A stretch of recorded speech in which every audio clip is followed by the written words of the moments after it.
বাবু নামে একজন পেশেন্ট, আমরা 31 বছর বয়স, পুরুষ। ওনাকে আনুমানিক বেলা 12টা 20-এ চুয়াডাঙ্গা সদর হাসপাতাল ওটিতে আমরা পেয়েছি। পেশেন্টটাকে বুকের বাম সাইডে একটা ক্ষতর চিহ্ন ছিল। তো এরকম আমরা ইতিহাসে যেটা পেয়েছি যে ওনার বুলেট ইনজুরির একটা ইতিহাস আমরা পেয়েছিলাম রোগীর কাছ থেকে।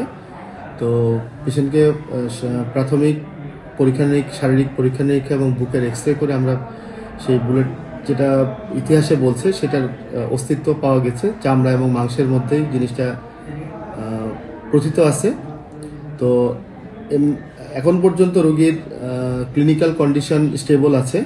তো রোগীর ফার্দার বেটার ট্রিটমেন্টের জন্য পেশেন্টকে আমরা রাজশাহী মেডিকেল কলেজ হাসপাতালে রেফার করেছি।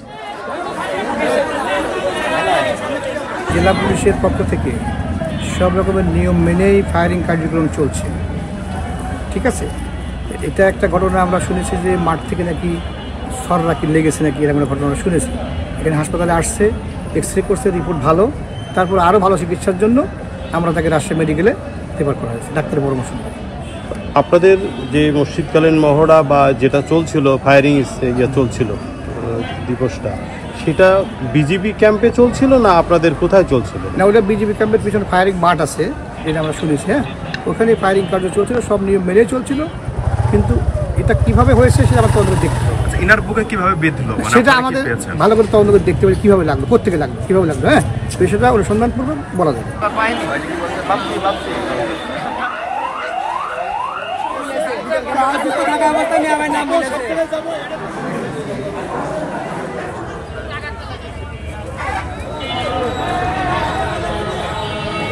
আর কোনো কথা নেই, ঠিক করে দেবো, তুমি আর দিয়ে যাবো, দুজন লোক যাও, আমি চলে আসেন।